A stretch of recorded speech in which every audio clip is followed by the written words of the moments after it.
il y a des trucs sympas, enfin du moins des trucs intéressants. Donc on a le syndicat américain qui s'oppose à la vente des entités de FTX. Alors entité avec une bonne santé, on avait LedgerX, mais il y a aussi entité FTX Europe et FTX Japon. Bon, Tu peux peut-être zoomer un tout petit peu. ouais, Désolé. pour résumer très rapidement ce qu'il en est, en gros, le syndic il dit bon, moi j'ai besoin d'une enquête sur les activités sur FTX et les gens qui pilotaient FTX et j'ai besoin d'avoir des réponses à toutes mes questions avant de pouvoir vous dire ouais allez vas-y vendez les actifs etc pour pas que ça crée de problème. Voilà, c'est expliqué assez vulgairement mais c'est ça. Donc qu'est-ce qu'il faut en retenir de ça? C'est pas prêt de se vendre à mon avis. Donc je suis pas du tout bullish vis-à-vis du fait que les gens vont récupérer leur argent de sitôt. Ça arrivera tôt ou tard forcément, mais en tout cas, en attendant, malheureusement, faut les considérer entre parenthèses comme perdus pendant un bon moment. Voilà pour FTX. Ensuite, toujours dans le même thème, cette fois on parle de MTGOX. Alors petit rappel pour ceux qui connaissent pas trop, MTGOX c'était la plus grosse plateforme d'échange de Bitcoin. En 2011-2012, c'était un Français d'ailleurs qui pilotait ça, Marc Herpeles. Et c'est une plateforme qui est partie en sucette. Très rapidement, ce qui s'est passé, en gros, il y a eu un piratage, en tout cas officiellement, il y a eu un piratage des bitcoins sur la plateforme. Donc, ils se retrouvent avec un trou dans les caisses. Le patron a essayé de faire du trading avec un bot de trading pour se refaire dans le plus grand des secrets. Quel bouffon, c'est trop. Il s'est raté. Ça s'est su. Quand ça s'est su, les gens ont paniqué et ça a un peu signé la fin du premier bull run sur Bitcoin. C'est pour ça qu'on est passé d'un 1200 ou 1300 dollars le BTC à un BTC autour du bot de trading. Ouais. Et du coup, voilà, bon, première fin de bull run pour Bitcoin. Et donc, en gros, qu'est-ce qui s'est passé? Il devait y avoir une première étape initialement au 10 janvier pour récupérer un peu toutes les informations des clients qui étaient lésés et pour passer à la suite. Au final, il y a plein de clients qui n'ont pas fourni leurs informations. Mais il n'y a pas que ça. Il y a aussi le fait que tu pouvais visiblement recevoir les fonds en crypto-monnaie, mais sur des exchanges de crypto-monnaie partenaires, pas sur des wallets non custodiales, de ce que j'ai compris. Et dans les exchanges partenaires, il y avait notamment Kraken. Et comme vous le savez, Kraken quitte le marché japonais. Donc, le mélange de toutes ces choses fait que, au final, la prise d'information qui devait s'arrêter à la date du 10 janvier passe au 10 mars. Et donc, ça retarde un petit peu tout le reste. Et on va commencer à avoir des remboursements, visiblement, pour le 30 septembre. Alors, c'est long. C'est extrêmement long. Quel impact que ça peut avoir sur ce marché des crypto-monnaies? Eh bien, tout simplement, on peut s'imaginer qu'il y a des gens qui vont vouloir dumper leurs cryptos. Après, pas forcément. Il faut savoir que le remboursement, tu peux le demander soit en fiat, soit en crypto, soit un peu des deux. Donc, est-ce que les gens se disent, bon, moi, je pense que le Bitcoin, il va continuer de monter, ou est-ce qu'ils vont se dire, bon, là, c'est bon, moi, me parlez même plus de crypto, je me suis fait pirater il y a 11 ans, là, je peux récupérer le pognon, allez tous vous faire voir. Je sais pas. Voilà, donc très mitigé, et j'aurais tendance à dire qu'à part sur du très court terme avec l'effet média et compagnie, ça aura tendance à pas bouger. Et petit clin d'œil à 21 Cyril dans le chat qui dit oui, le bot de MTGOX s'appelait Willy, tout à fait. Ensuite, on a Digital Currency Group, donc maison mère de Grayscale, Genesis Trading là, qui est dans la sauce, et également Coindesk, qui ferme une unité de gestion de patrimoine. Cette unité s'appelle HQ Digital. Elle a été lancée l'an dernier et c'était une boîte qui gérait quand même 3,5 milliards de dollars en décembre.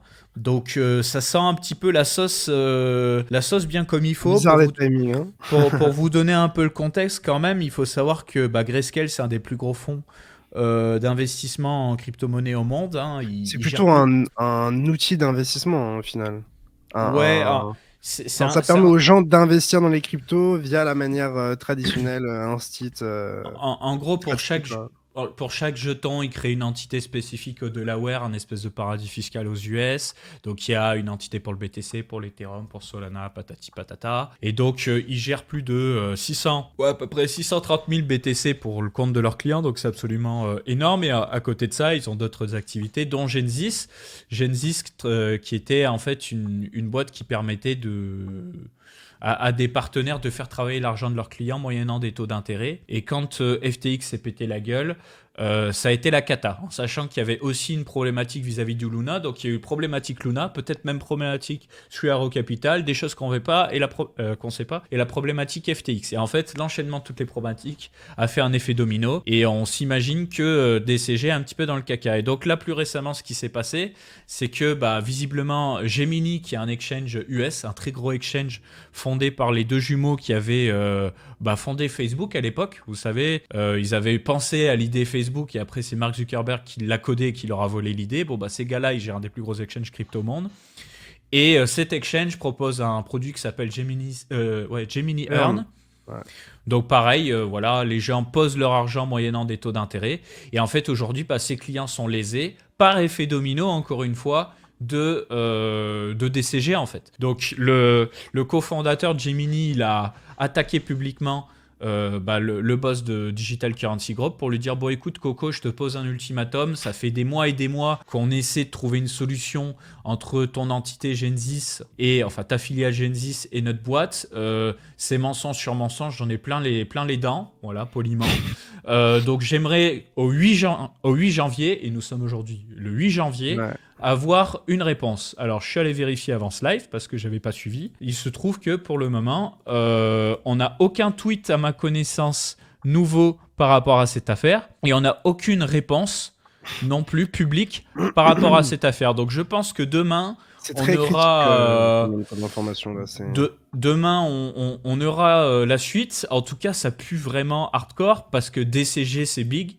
Genesis c'est big, et même si FTX nous ça nous a touché parce que ça touche vraiment le client direct, là de manière indirecte on parle d'énormément d'argent, d'énormément de clients, donc il va falloir suivre ça avec attention et voir aussi quel impact ça aura sur les marchés, comment le marché va pricer cette information.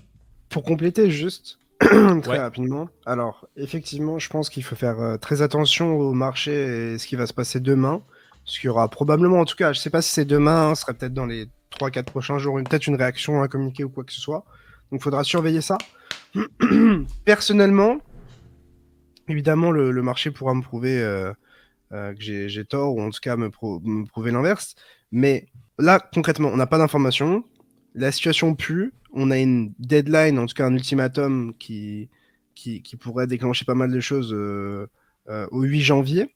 Et le marché ne pump pas pour l'instant, ou ne dump pas. En tout cas, ne dump pas pour l'instant, parce qu'on a plutôt une réaction très légèrement haussière de 2%, bref, un truc comme ça.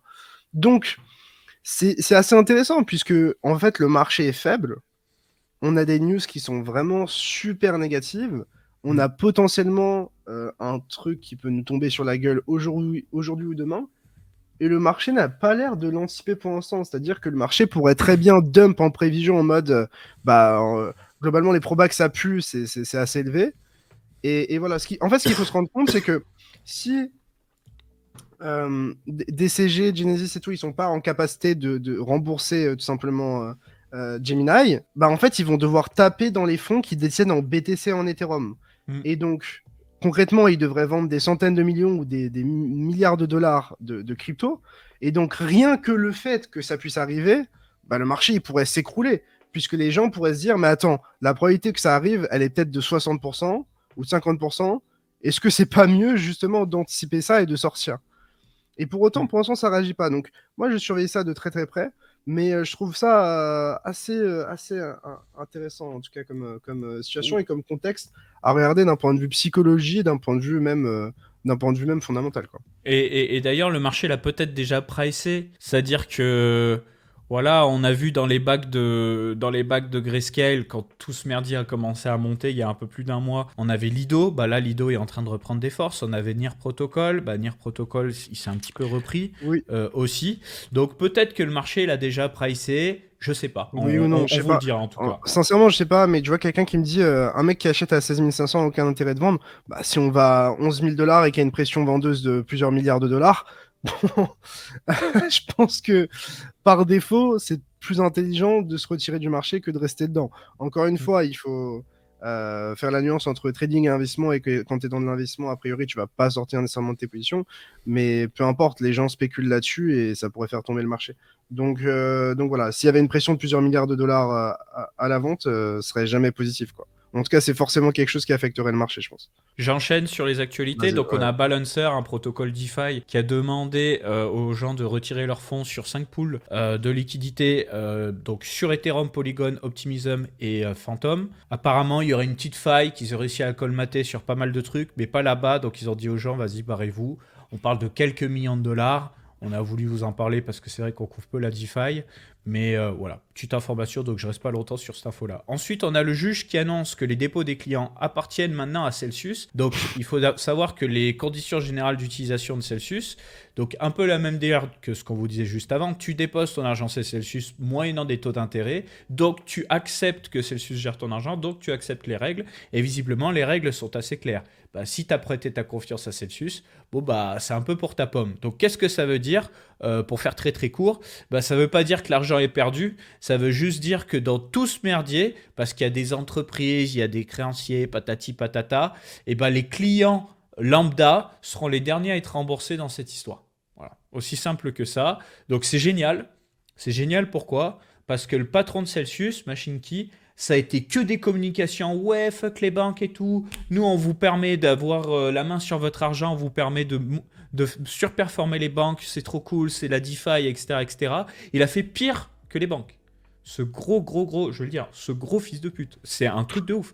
Machine Key, c'est une crapule. Il tweet plus, hein. Ah, le mec, il a disparu. Il a essayé de se barrer en Israël pour être au calme. Il s'est fait attraper, heureusement. Je sais pas ce qui lui arrive en ce moment, mais j'espère qu'il va se faire démolir parce que franchement, c'est une crapule. C'est presque pire que Sam, dans le sens où Sam, il donnait des leçons, machin, mais il était pas en mode ouais, fuck les banques, mieux que les banques et tout, tu vois. Il était pas à ce niveau de donnage de leçons. Alors que lui, c'est vraiment. Mais je suis choqué, en fait. C'est ouf. Voilà. Ah oui, alors, petite information supplémentaire, il faut savoir qu'on a le procureur général de New York, Laetitia James, qui attaque personnellement le PDG de Celsius pour avoir menti aux investisseurs et escroqué des milliards de dollars. Sympa.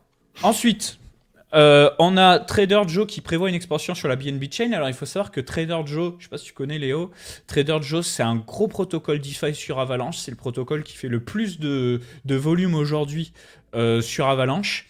Récemment, ils ont annoncé une intégration sur, je ne sais plus si c'est Arbitrum ou Optimism, on l'avait noté. Voilà, Arbitrum. Et là, ils vont passer aussi à la BNB Chain, donc ils ne vont pas se limiter seulement à Avalanche pour pouvoir toucher un peu plus de personnes. Étonnant. Bah, en fait, je Ouais. pense que c'est une suite logique dans le sens où bah, t'as pas envie t'as pas envie que ton succès dépende uniquement d'une chaîne. Et Ouais. je pense qu'on a vu ce move-là avec d'autres services, notamment sur Solana. Quand Solana ça puait, on a eu Phantom qui ont dit hey, on va faire du multi-chain. Alors, ils disaient que c'était prévu depuis un moment. Je veux bien les croire et tout, il n'y a pas de souci. Mais voilà, tu vois, pareil, D-Gods sur Solana, quand ils ont senti que ça puait, ils se sont dit mais attendez les gars, on va pas aller sur Ethereum ou même Polygon et se faire payer 3 millions de dollars. Donc voilà, je pense que c'est une suite logique pour la plupart des services d'arriver en multi-chain parce que du coup, ils touchent plus d'utilisateurs et ils minimisent le risque d'échec pour moi, puisque en fait, ils ne dépendent plus d'une seule chaîne, en fait, simplement. Yes. Alors j'ai peut-être dit une bêtise, il y a aussi Benki un peu sur le même créneau, mais je connais moins en Ouais, Benki, je exclusivité, connais. en exclusivité Avalanche, mais voilà, ça reste un très gros protocole qui va s'étendre à d'autres chaînes. Il y a PancakeSwap aussi sur Aptos, ouais, il y a quelqu'un qui en parlait dans le chat, je l'ai Ouais, vu passer. exact. Et j'ai Ça vu fait pas mal de absolument choses besoin. se faire sur Aptos dernièrement aussi. Personne n'en Je parle, suis pas mais en ce moment, mais c'est vrai qu'il faudrait qu'on en parle un petit peu. L'actu en bref, bon bah du coup on a le FUD Silvergate, je vous avoue ne pas l'avoir trop suivi, mais c'est la banque de tous les gens de l'écosystème crypto visiblement. On a leur action en bourse qui ne fait que se péter la gueule et ils ont réduit leurs effectifs. On a Super Rare qui est je crois une marketplace NFT qui elle aussi a licencié 30% de ses effectifs. Le FUD du hobby, on va en parler. Et le département de la justice américaine qui a saisi des millions d'actions Robinhood liées à FTX et apparemment l'avocat de Sam Bankman essaie de se battre pour quand même récupérer des millions de dollars pour que Sam il ait un petit peu de liquidité pour gérer sa défense. J'aimerais juste dire quelque chose parce que parfois on a plein de news négatives, c'est assez anxiogène. Enfin, au final, on a quasiment que des news négatives là cette semaine. Il faut bien comprendre que le bottom il se posera pas quand on aura des news positives. C'est-à-dire que un marché il va bottom quand tout est au plus bas, que tout le monde est au fond du trou, etc. Donc même si on a des news négatives, en fait, tôt ou tard, le marché arrêtera de réagir à ces news négatives et c'est ça qu'on essaye d'observer, ou en tout cas qu'on cherche à monitorer. Et c'est là qu'on aura trouvé le bottom, le jour où le marché ne réagira plus aux news négatives, ou très peu, et réagira justement aux news positives. Donc voilà, ne perdez pas espoir. Allez, je vous rajoute une petite news négative, mais juste un petit peu petit. On a des faire par la maison. nouvelles. Si tu as bien aimé cette vidéo condensée, sache qu'elle est extraite de notre chaîne YouTube Coin Academy. Du coup, si tu veux voir l'interview complète, je te laisse cliquer sur la miniature dans l'outro ou alors tu peux passer tout simplement par le lien dans la description.